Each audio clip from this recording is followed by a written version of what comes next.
Greetings everybody, welcome back to the landscape. A rather soggy landscape in a nondescript wood, but the forecast for today is generally wet and mizzling. We've had sort of drizzle showers passing through, not exactly ideal conditions for being out in the open. So I've deliberately come into some woodland where I'm a little bit undercover to get out of the elements. So what I'm trying to do is find a scene or find an object or maybe a collection of objects that best summarizes my experience in here today, which has generally been quite quiet and quite still. Sorry, I keep seeing raindrops on the end of branches. Quite quiet and still, but I can feel droplets of rain landing on my head and going down my neck as it's building up on the canopy up above me and dropping down. So it's taken me a little while to find something, but I think I have found something just over there. Those of you that have watched my channel for a while, you will know that I don't just take an image for the sake of it. I take an image to try and say something. So the image that I'm trying to create isn't just a record of the place that I'm in. It's a record of my experience, which is why I've deliberately gone for and that's why I was looking at that branch over there with raindrops on it. I've deliberately gone for something that's wet, that you would find in woodland, but also kind of summarizes the time of year. So we're late summer starting to kick into autumn, and there's just a hint of some of the leaves starting to turn. The greens that we've got are not the summer dark green that you get towards sort of middle of summer when all the trees are fully in leaf. The green is ever so slightly paler in places. So this is going to be a little bit of a challenge, but I don't have my posh screen capture device, so I'm going to have to show you on the back of the camera, but I'm going to have to hand hold it, so excuse wobbly cam, but let me just turn you around quickly and show you what I've actually seen. So I'll show you on the back of the camera in a minute, but I'm next door to a watercourse. You can probably hear it, and there is a branch here, just a little kind of twig that curls over, and on that branch are some little droplets that have collected. Also there's a leaf on the end of the branch sort of here, and that's got a little raindrop on the end of it. It has actually dropped off, so I'm going to maybe wait for it to build up again, get a little bit closer and see if I can just fill the frame with that subject.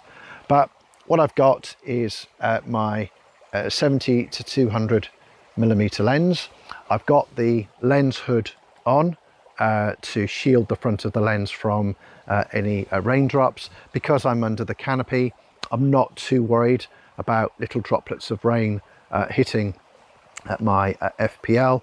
A couple of little droplets of rain aren't going to hurt it at all. So let me just find the back of the camera, and again please excuse the wobbly cam, but there's not much I can do about that today. So you can see the branch curving over in the bottom of the screen. What you can't see very clearly are the little raindrops. Let me just, if I do the zoom focusy thing and move it across. There you go. So hopefully there you can see on the focus zoom, there's one raindrop, and if I just move the camera and do it again, there's the second raindrop. So I've got those two raindrops. That's my sort of extra information with regard to what's going on. Focus has been quite tricky because I'd like to have both those two raindrops sharp. So I've actually focused right in between those two droplets of rain, right on the branch there.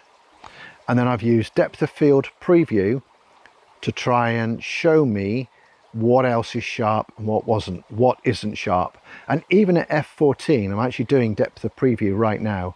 Even at f14, I've actually got quite a nice bokeh in the background, quite a lot of separation.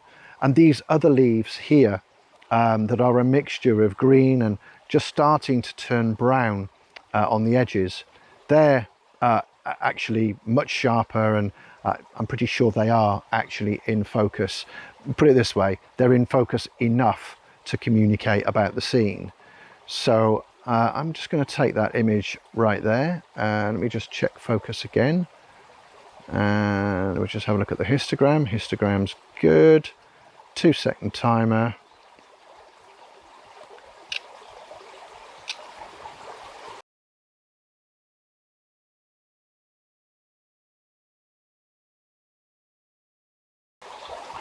Now the exposure is quite long, it's 1.3 seconds, so I'm just going to do a quick review and check the image for sharpness. I'm not worried about these blinkies. I know when I get that image into RAW, into software, sorry, that those blinkies won't be there. I'll be able to cope with that in software, no problem. Okay, happy with that. How's my little leaf all on its own down here?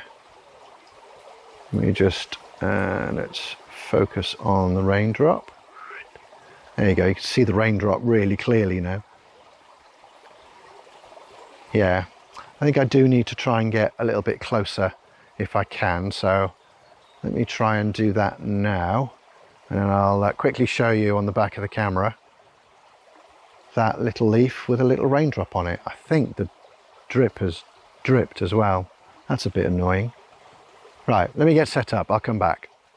So it's taken quite a bit of faffing actually to get that leaf lined up. There's another leaf here on the right that keeps creeping in, and there's a twig as well. I think this is going to be a square that I probably refine when I get home. I've focused on the tip of the leaf, and then again I've used the depth of field preview to see whether I can get as much of the leaf as possible from the tip to the back sharp without introducing any distractions all around. One thing worth noting was this lens, my 70-200, has got an aperture ring. You can see it here, I'm just moving it with my fingers. Just put it back where it was. What I've been able to do is, whilst I've got the depth of field preview running, I can then twist that ring and see straight away what drops into focus and what isn't. I didn't realise that I could do that with this lens, and I have to say, quite a useful function. Depth of field preview for me is that button there. So if I do that, obviously I can't do it while I'm holding the video camera, but if I do that and then twist the aperture ring, I can see straight away what's sharp and what's not. So my raindrop isn't brilliant, but it's there. So let's double check focus because I've played with the lens. Yeah, I'm happy with that. Take the image, 2-second timer again. Half a second because the scene's just a little bit brighter. And then we'll just do a quick review to make sure that that's looking all right and that's looking okay. I think, again, when I get into software, I'll refine that square in order to see how much of this twig up here and this other leaf I can actually remove.